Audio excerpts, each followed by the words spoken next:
Great. Well, first I want to say thank you to everybody. I'm so thrilled to be here.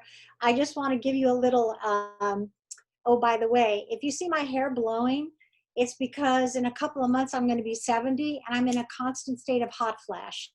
So I need the wind. I just need the wind or I'm going to just be dripping. So please indulge me. It's not a special effect. I'm not trying to shake my biorhythms out or something like that. So I want to tell you that what Dylan just said about persistence has been the key to my existence, I will say, in this crazy, crazy business. I hope you don't mind too, but I actually swear like a sailor. That's just my nature. And if anybody has an issue with it, let Dylan or Roxy know and I will, you know. Anyway, Dylan mentioned third time's a charm, and I really want to tell you that story because one of my joys in life now that my career is like World War II, it's history, basically. The story that I personally went through for this business is, I think, very inspiring and motivating and encouraging. And that's my goal for everybody, no matter what your age is. And by the way, if you want to be an actor in this business, I commend you like nobody's business because I could not do what you do. What you want to do is so far out of my wheelhouse that I just give you so much credit for having the guts and the balls and the energy to do what it takes to be successful. And you can define success however you want. I define success as someone who can go through disappointment to disappointment without losing your enthusiasm. That to me is a definition of a successful person.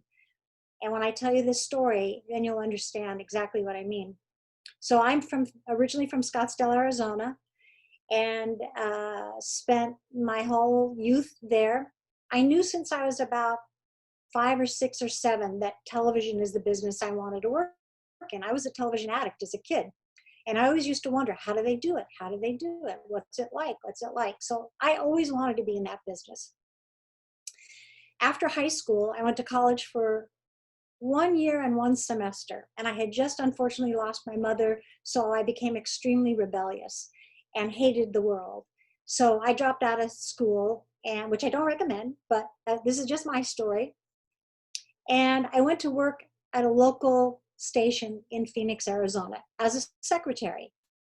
Did that for a couple of years and then realized that this state, and if you know, Arizona is a very conservative state now, but back then it was even more conservative. So if you were a woman who wanted to be something other than, if you wanted a woman who said, I'm going to have a career, it was assumed that meant you were going to be a secretary of some sort. Well, that didn't sit with me too well. So after a couple of years in local television, I just decided at 22 years old, I need to go where the big time is, Hollywood. Packed up my car, drove to Hollywood, and within 24 hours of getting to Hollywood, I was back in Arizona, scared to death. Did not know one person out here, and I didn't know what to do. Stayed in Phoenix 2 or 3 weeks, said, well, this isn't going to work. This is stupid. Came back to Hollywood. Lasted 2 weeks, and back to Arizona I went. Just scared to death. I didn't know what to do. I had nobody helping me. I thought you're supposed to sit at Schwab's drugstore, which was a thing at the time. And well, I don't know. I really didn't know anything. But what was interesting was that when I went back to Arizona that second time, I had 6 job offers waiting for me because I do have this one skill, which I still have today, which is I can type 120 words a minute. So when I got back to Phoenix with all these job offers, I had to decide, do I want to stay here in Phoenix and be safe, but always wonder the rest of my life, what would have happened if I had had the guts to try to pursue what it is I think I really want to do, which is what I'm hoping all of you will do. No matter what any of your friends say, no matter what any of your family says, nobody has the right to discourage you from this business. Nobody. Okay? So the difference between a goal and a wish is your motivation. So after those 6 job offers, and I realized I do not want to do that the rest of my life, back to LA I came. Well, My first 2 years here were absolutely awful. So I got a little studio apartment. I started taking jobs as a typist with temporary employment companies. And that wasn't working, thinking, my God, I'm doing this during the day. How am I going to figure out the business? So what did I do? I took a job at night. Did I become someone who worked at a restaurant? No. Did I work in a hotel? No. I took a job dancing with men for money who paid by the minute for my time. And you can imagine the music's going like this and everybody's dancing slow. Okay. Through that job, there was another girl who was an aspiring actress, and she told me about this movie that she was working on. And I said, oh, a movie. Do you think they need any help? Do they need any help? She said, well, let me see if they'll talk to you. She got me an interview with the boss. Turns out there was only 3 people in the company: the executive producer, a writer, and a male secretary. And I said to this guy, listen, I'm going to say something that I don't normally say because it gets me jobs I don't really want, but I can type 120 words a minute. Are you interested? And he said, well, just so happens that we want to get rid of this secretary we have. Do you want the job? I said, yes. Well, guess what? This little movie company with the 3 of us in this company, this guy made 2 feature films of nothing but dirty jokes. He actually made the 2 movies. And for 2 years, all I did, not kidding, was read and type jokes. That's all I did. So if you see me in a bar and you start with me, you'll lose. Because after 2 years and 25,000 jokes, I can compete with the best of them. So after 2 years of that job, I won't even embarrass myself by telling you how much money I made because it would hardly buy a cup of coffee today. I quit the company with no job in sight. 6 weeks after that, the phone rang in the house that I was now sharing with 4 other people.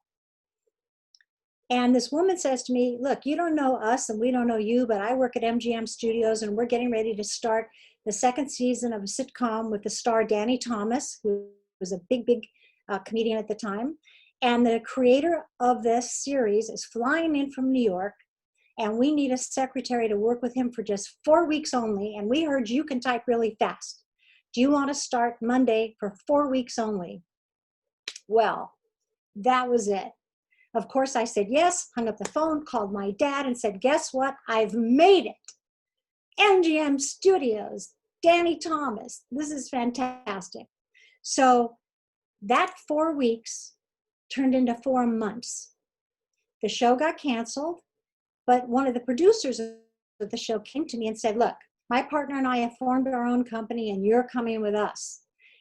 So I went with them as they started their new company. And we did 13 episodes of a show that went up and down called whatever it was irrelevant to this discussion. And then we did a show called Soap. And Soap was the most controversial sitcom in the history of sitcoms to this day. Some of you may know it, some of you don't, but I highly recommend you look at it because what was going on in the country that day, in those days, to what's going on in the country today, and how things have changed in the media, and yet in so many ways things have not changed. So it's just fascinating. We had protesters in front of our building before the show ever went on the air, carrying signs and everything. We had to keep our drapes closed because we were afraid someone was going to throw a rock through the window. So you can imagine. So, but I have never been so proud to work on a show as I was that show, of which I worked on all 95 episodes. And then things just took off from there and went on and on and on. And I just kept my career going and going and going, all starting with the fact that I could type so fast. So that's the story. That is questions so far? I want to remind everyone that if you have any questions for Marsha, please type them in the chat and we will get to them. So I hear dings. Yes, I'm just keeping tabs on what's going on here. So okay. I know one of the things that you've really dealt with, and I know everyone dealt with, and you said a little bit about, is rejection. And I know Mm-hmm. that's the hardest possible thing for people is rejection, especially rejection from people who you look up to, such as your teacher who, when you wrote your essay about you wanted to be a producer, you got an A, but they gave it back and he said something different than what you'd expect, right? So Right. can you tell us maybe like, what is the best way that you feel? How can we deal with rejection? How can we turn rejection into our ally? Something like that.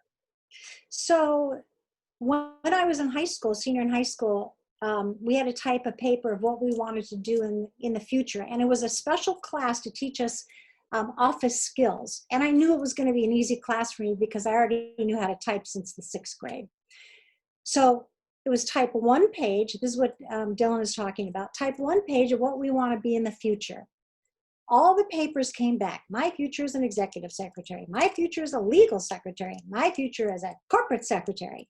And then there was this one paper that said, my future is a television producer. And it came back with an A, but with a happy face turned upside down with tears coming out of the eyes and a handwritten note from the teacher saying, don't you want to be a secretary? If I had listened to that and taken that to heart, we would not be having this conversation today. But rejection just gives you strength. But it's up to you. You know, if I'm to be, it's up to me, right? So let me tell you about I've sat in on hundreds of casting sessions, and actors, as you know, get rejected more than anybody. So how do you deal with it? And I'm going to give you an example of a really bad rejection that has happened, that I've seen happen 2, maybe 3 times in my career. So imagine what if you're an actor and your agent or somebody calls you and says, guess what? I have an audition for you. It's at 20th Century Fox, primetime pilot. And you're all excited. You go, you have the audition. You think you did really well. You wait. The agent calls you. Guess what? They really liked you. Go back for a callback.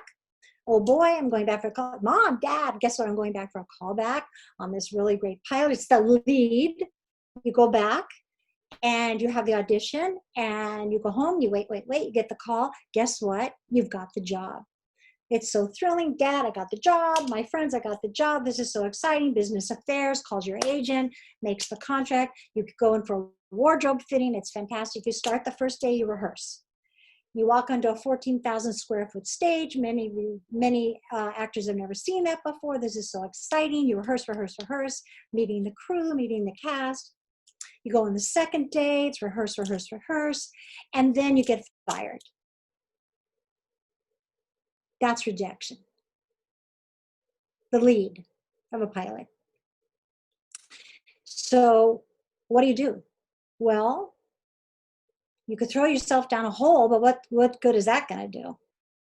I will tell you this.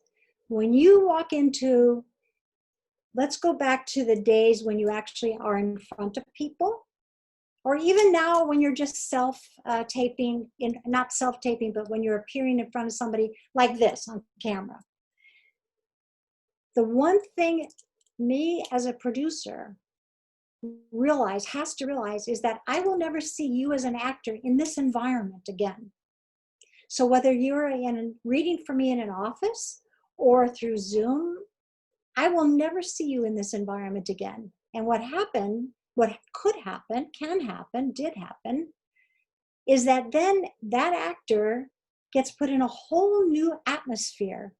A giant stage, multiple cameras in their face, 100 people on the crew, and things change.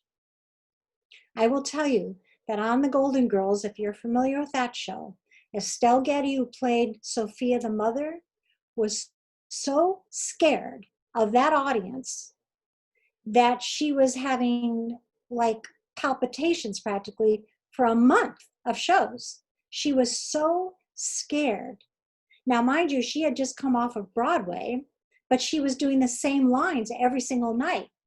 This is 50 pages every 7 days. Read it on Friday, read it on Monday, shoot it on Friday. Read brand new 50 pages on Monday, shoot it on Friday. She was scared to death. So you understand what I'm saying about a different atmosphere?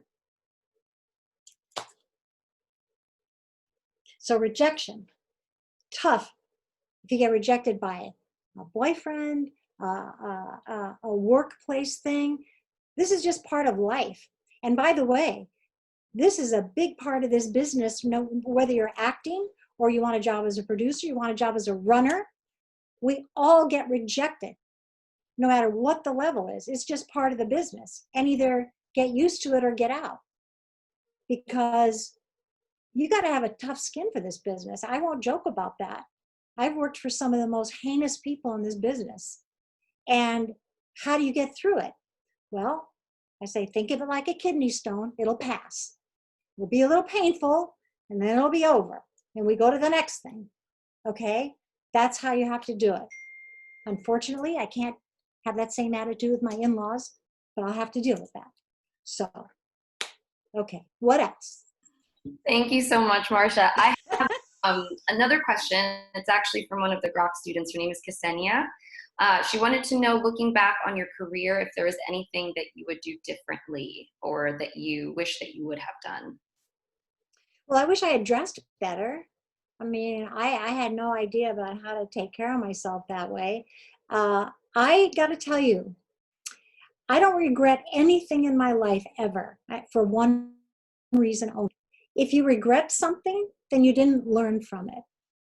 So with all the bad things that happened to me in my struggles, which, by the way, after I took the job dancing with men for money, you know, I ended up sleeping in my car out here. Well, what do you do when you hit rock bottom? You say, well, it can't get any worse. And any effort I make now is going to improve my life because it can't get any worse. So no, I personally love the struggle that I went through because it made me who I am today. And by the way, I am every day of my career and of my life, I am grateful for everything that I went through. And as an example, when I used to produce pilots, of which I've produced many, I get 30 plus phone calls a day from people looking for work. If somebody had the wherewithal to ask for me by name, not just as the producer there, I will give that person the time of day because they deserve the time of day. And also because I was always so grateful to be on this side of the call and not that side of the call anymore, or in that particular circumstance. So no, I wouldn't change anything. And by the way, I have seen several acting classes. All of the Grok students, I think you're in the absolute best possible place you could be with the best teacher. I have watched how this teacher, Sean, works with his students, and I am completely and always blown away. So I commend you for making that choice.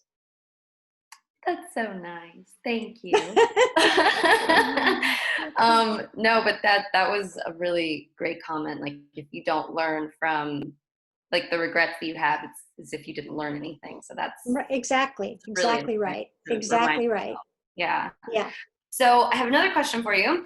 This one comes from another Grok student. His name is Jesse. He wanted to know how you transitioned from the initial secretary job and into other responsibilities that you had as far as becoming a producer. So how you made that segue. Yep. So one thing I know is that even if you're a runner, low man on the totem pole, you know what I mean? Go get this, go get that, go do this, go do that. If you are better at that job than anybody, I believe, and certainly I as a producer will notice you. So what happened was, when that new company was formed and we did the show Soap, Susan Harris was the creator, head writer of Soap. As a matter of fact, the first season, 22 episodes, she wrote all by herself. I was her secretary. It was the greatest place to be because I was always the first one to read what she wrote, because she would handwrite a scene, hand it to me, I'd bang it out in the typewriter. Sometimes, because I was right outside her office, she would hear me laughing and she'd come running out, what's funny? What part's funny? What's funny, right?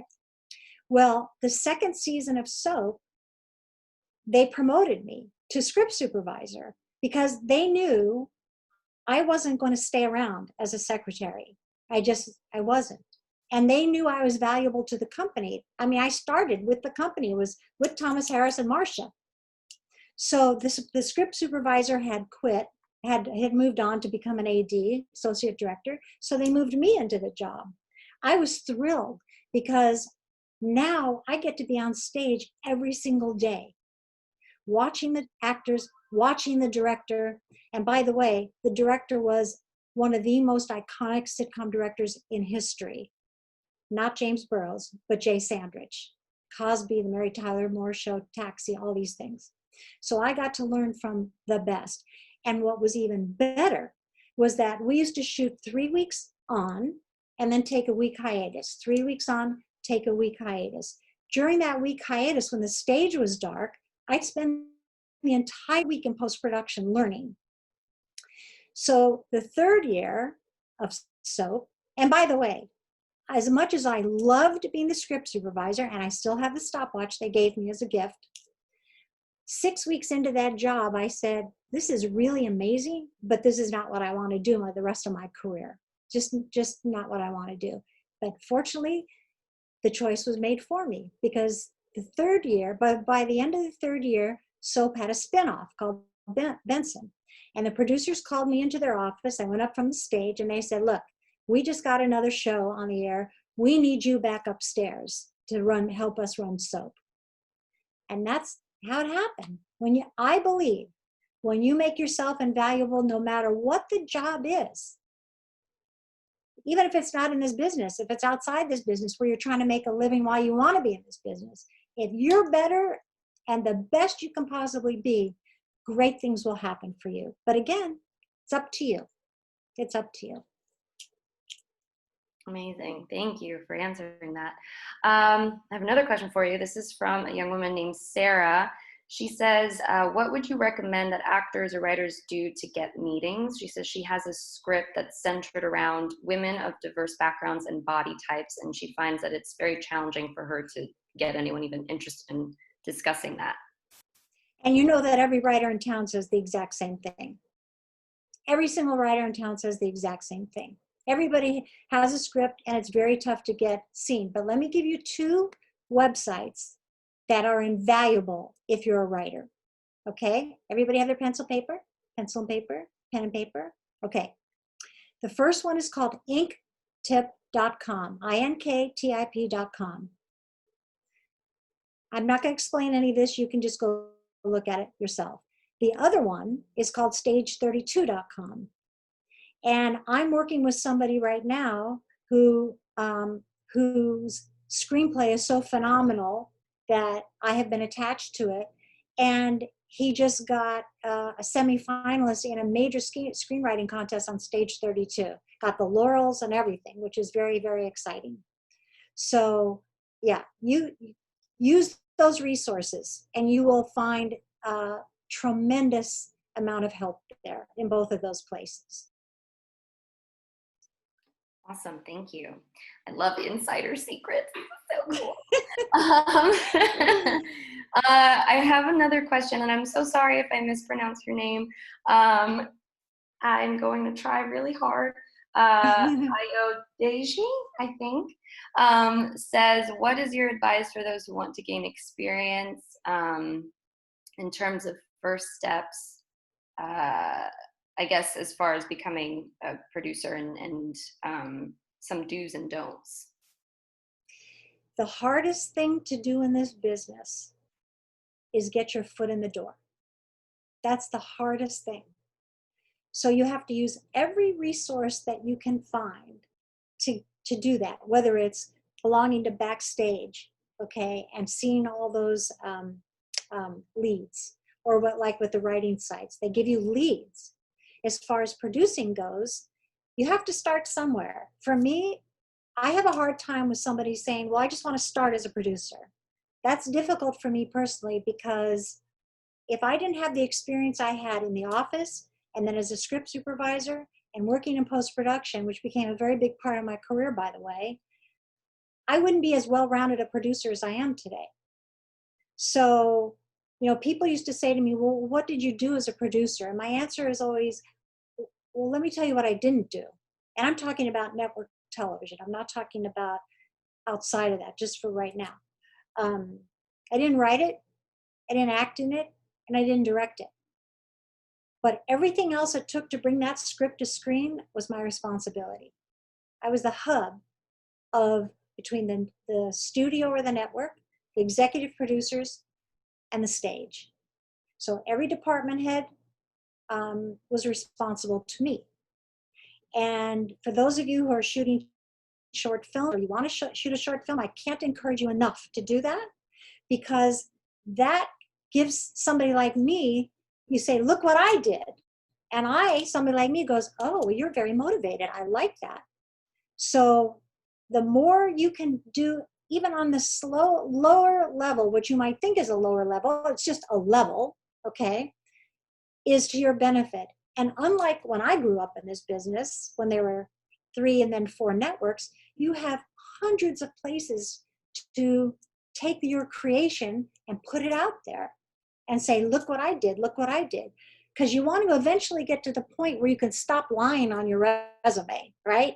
So it's hard to say what steps do you take, but you have to start, to me, at the bottom, which could mean, by the way, you're going to produce your own short film so that you have something to show somebody like me or people like me.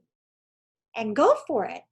Go for it. There's 100 ways to do it. So go for it. Show what you can do. And let me tell you, I have had people in the past send me a video that says, would you please look at this? I did this short film, or I did this feature film. I'm going way, way back, probably before anybody here was born. But this guy sends me this video, and within 2 minutes, I knew I was in trouble looking at this video. So after I looked at it, I said, so, was this the first thing you ever did? And he said, yes. I said, well, why did you choose a period piece? That's like the most difficult thing to do. Well, Shakespeare in Love just won, so I thought, that's a thing. I said, okay, that's okay. I said, why did you shoot almost the entire movie in a master? He said, well, we shot on film and we didn't have enough film to go back and do, over the shoulders and close-ups and that. I said, well, what's your goal in this business? He said, well, I want to be a film producer. I said, well, what do you do as a producer when you realize you don't have enough film to shoot this movie the way you want to shoot it? What do you do? Anybody?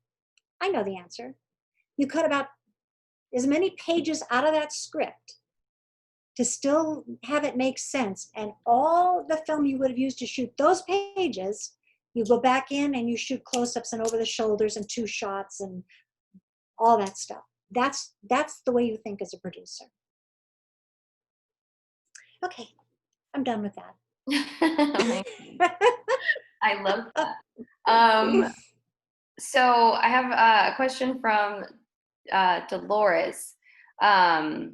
She says, I wonder, as I guess that she's referring back to when you were talking about Golden Girls and how, oh my goodness, her name just slipped my mind, but she played the mother. Why did her name just? Sophia. Yes, Sophia, thank you.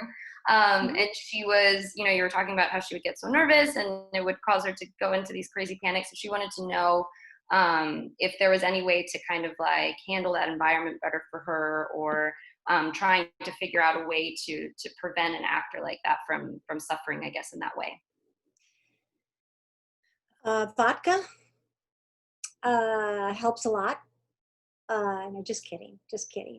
That was a rare thing. Look, we all get nervous. I'm nervous right now. So we all get nervous before going on stage.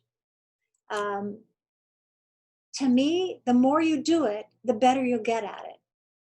So just keep doing it and do it on the local, do little theater. Do it just with your friends like this, where you're performing, which I highly recommend during these times of shutdown and isolation and COVID this and COVID that. You can still act.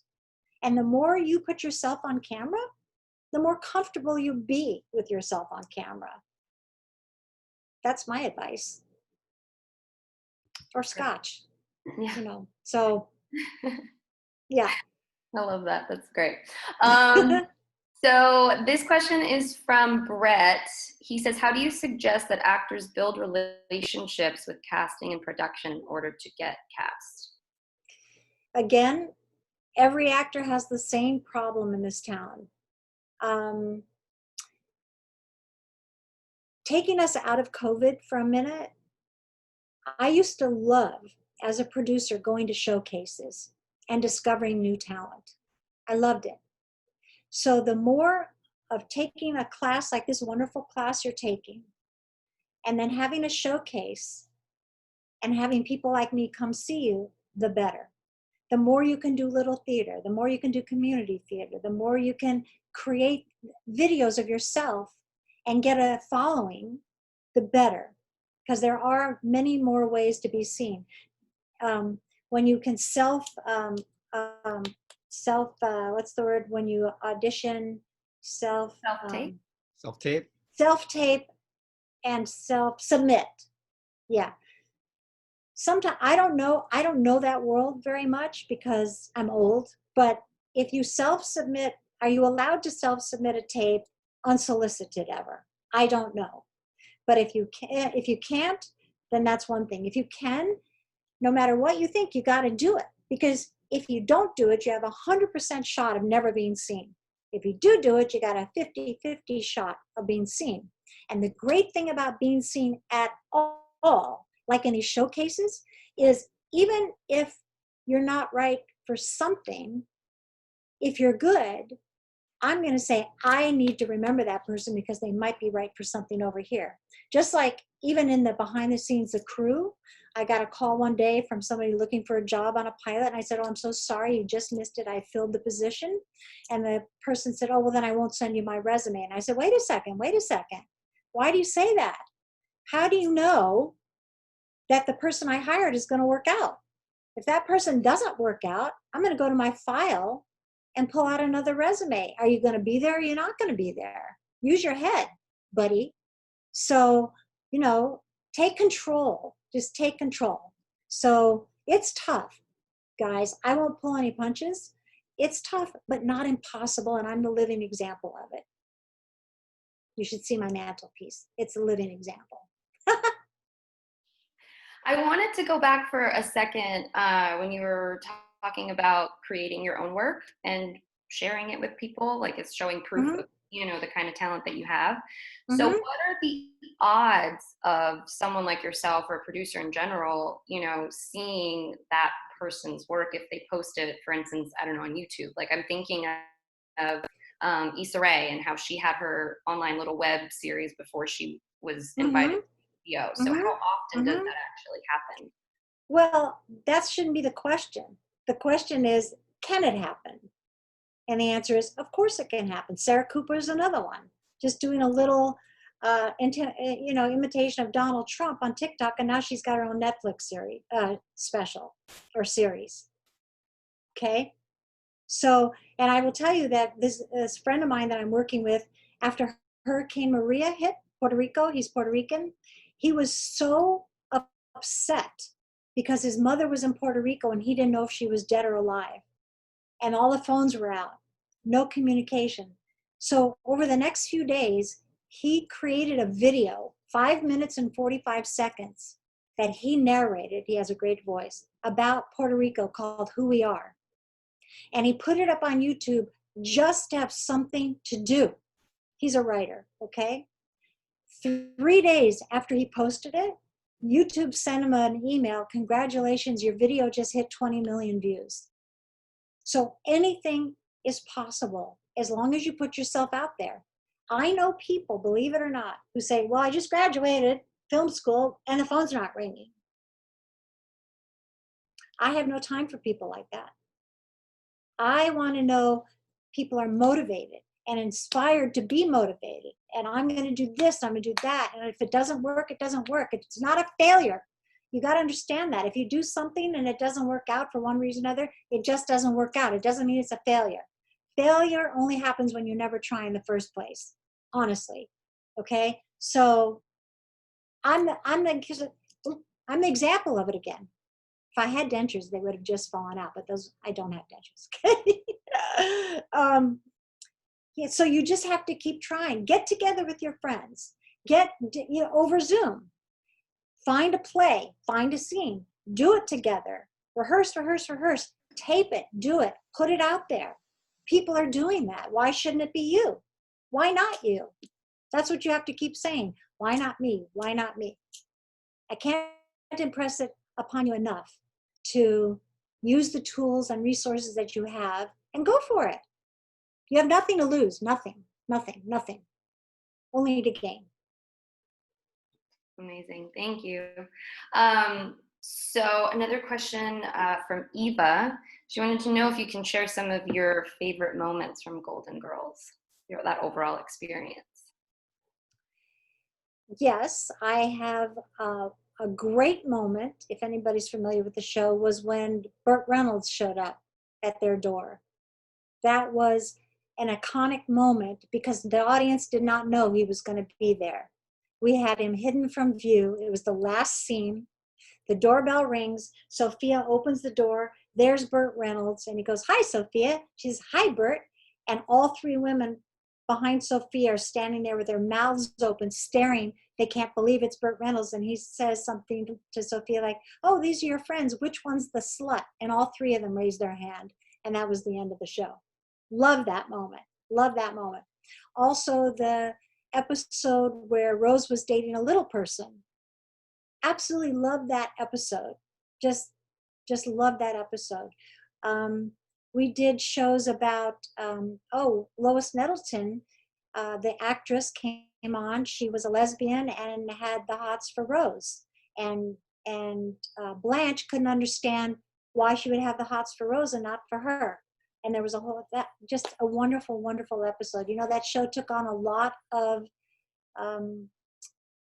humanitarian subjects. Even after I left, I know the Confederate flag and all kinds of things. And by the way, one of my favorite episodes happens to be a subject matter very near and dear to my heart, which is menopause. And there was an episode called Cursed, in which at the time, I don't know what they're talking about. And now I live with it every day. So yeah, those are some of my favorites. Amazing. That show was so. Let me just say this too, just because I'm very proud of this about that show. We had shot 4 episodes, but we weren't on the air yet. And the executive producers were bringing in main title companies to create a main title for the show. And these companies were saying, "Oh, we're going to fly the ladies to Miami, and we're going to shoot from a helicopter, we're going to do this or that.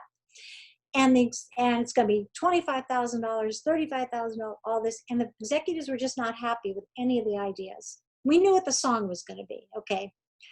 So one day I said to one of the executive producers, "Hey, we've got 4 episodes in the can. We know what the song is. Let me go into post-production for a day or half a day." And he said, "Just go." So I went into post with our editor, and I put together a main title. And frame for frame, what I came out with for $2,500 is what went on the air and is on the air today.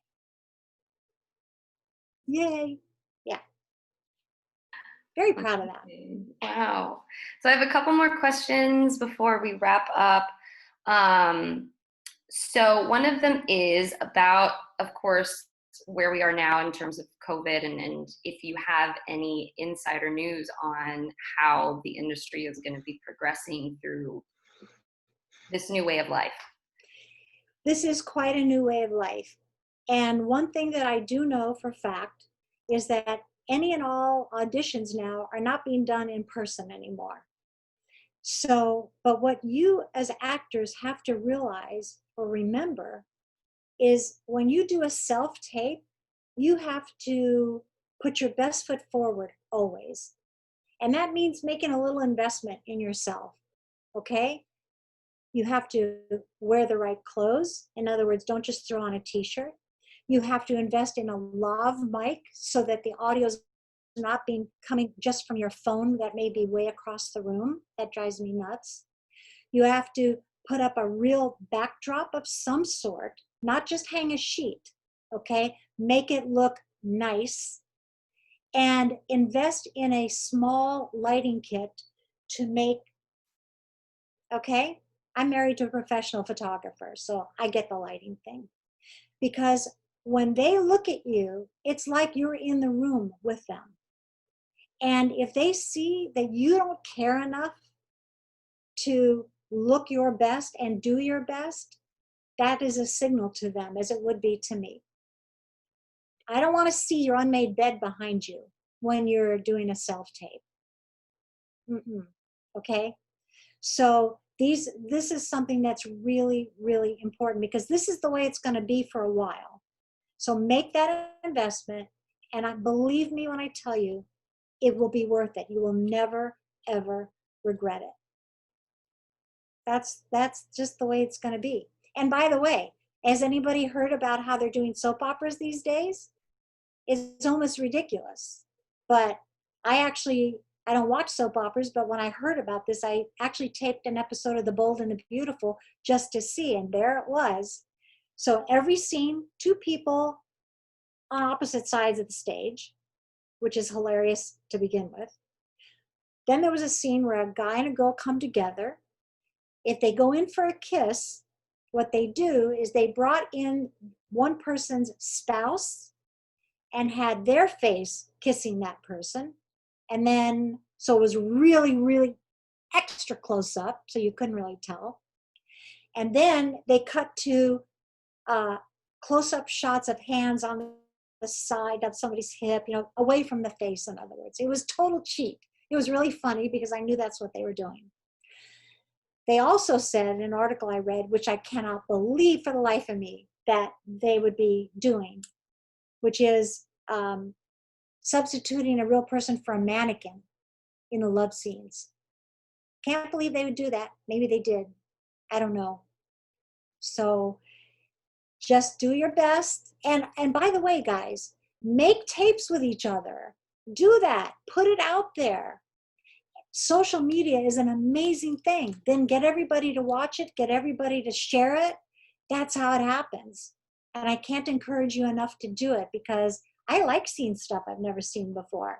It's oh boy, look what I just found, or oh boy, look at that. So get plays, get scenes, do them together, but do it the right way. Do it, make it look good, sound good.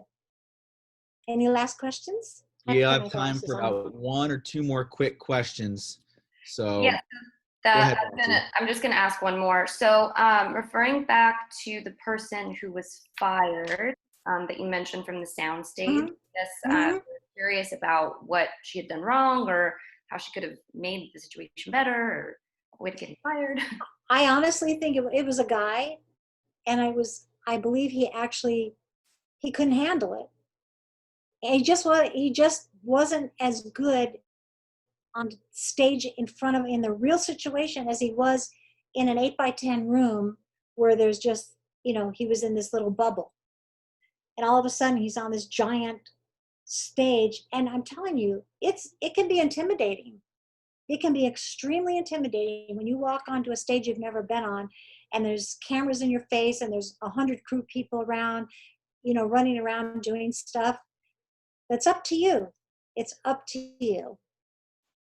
And do you have time for one more quick question before we wrap up? I do. Where am I going? So I know you mentioned a few things about, how you've been reading scripts and the resources for writers and how to get everything started. What sort of things do you look for when greenlighting a script? Like if you're looking for a brand new pilot, what sort of things jump out to you that make you want to invest and get excited about producing something? So understand, I'm not that kind of producer. Okay, there are two kinds of producers. You'll see on a sitcom 25 producers. Those are all writers. Every one of them is a writer except for one. And that person either is a produced by, a supervising producer, and that's the line producer. And you know what that is, right? So that was what I was. I was the line producer, watching above the line and below the line. And if anybody doesn't know what that is, raise your hand, and then somebody tell me and I'll explain it really fast. So, okay, so every budget is broken into two parts, above the line, below the line. Above the line is the cast, the director, and the producers and the writers, all the big money people. And everybody else, the crew, post-production, legal, office, wardrobe, camera, everybody else is below the line, okay? So most of the money is usually spent above the line, and then there's below the line. That's the difference. So I used to hire all the department heads, or almost all the department heads, tell them how much money they had to spend, and make them promise not to spend it all. That was my job. And then oversee post-production, also my job, and sweeten every episode, adding music, laughs, and effects. I had a big job, 1,000 decisions a day, but I was good at it. Do you happen to have your trophies close by you right now? I can go get one if you want me to. Would you mind showing everyone? I'm sure Really? everyone will be really excited to see it. Yeah. Even really? Okay. I mean, only if you want to. No, I will. I was going to have it like right here, but I thought, no, you saw it in the picture, but I didn't want to embarrass myself. Oh, no, it's way more fun at live if you don't mind. Okay, I'll be right back. Okay. I can still hear you. While she's getting her trophy, I just want to thank everyone so much for coming today to talk to Marsha. You guys all had incredible questions. I hope all this was super informative. And if anyone has any questions or comments or wants to know more about what we do here at the Grok Acting Studio, you can find us at info@grokactingstudio.com. And I just want to thank everyone again. I will go ahead and type that in the chat so you guys have that. You can also follow us on Facebook at Grok Acting Studio. And oh, there she is. Welcome back. Let's take a look at this. And by the way, again, I want to reiterate, the Grok Acting Studio is phenomenal, and I can't encourage you enough to keep going with it, because Sean is the most amazing teacher I've ever seen.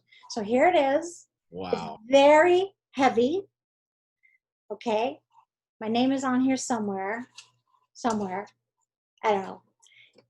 It's hard to believe that this is 35 years old. I'm not going to even make a comment to that. And then as a Golden Globe. That can be yours. Persistence, you guys. Persistence, persistence, persistence. You can do it. I know you can do it because I did it. And if I did it, you can do it. I'm proud of you for taking this step. Really, really, really. Very proud of you. And like I said, one last thing. Don't let anybody in your life ever, ever discourage you from this business. Yes, it's tough. Yes, it can be the worst thing ever. But if this is your passion, go for it. People who discourage you, I like to say, you can build a firm foundation with the bricks other people throw at you.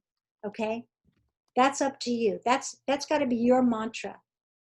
People who try to discourage you from this business are jealous because they never went for what they wanted to do in life and had to settle. That's their problem, not yours. I have spoken. Thank you so, so, so much. It means the world to us that you came out and shared your wisdom experiences with us today. Any other closing thoughts? I mean, that was strong. Listen, go for it. Just go for it, because if you don't, nothing will happen. If you do, something will happen. So just do it. Just do it. And keep going to this class, because you'll get better and better and better and better. Thank you so much. Your time Thank you, guys. is invaluable. So enjoy the rest of your weekend, and thank you, everybody. Soon. Thanks everyone for joining. Okay. Bye, everyone. Thank you so much. For everyone who is left here, again, I'm going to reiterate, if you have any questions, feel free to reach out to the Grok Acting Studio. You can find it, typed it in the chat, info@grokactingstudio.com for emails. On Facebook, we have guests all the time. We're trying to make it more accessible. We also try and do small productions, play readings, things like that. Everything that Marsha just said is what we're trying to bring into the world. And we can only get better by helping each other, right? I mean, now is the time. We all have to be together to create our dreams together. We all get there. So yeah, it's true. It's true. So thank you all for coming. She said that she likes Grok. I love it. I know, she's the best. Thanks, guys. Great to see all of you. Thank you so much for coming, and feel free to reach out with any questions or comments.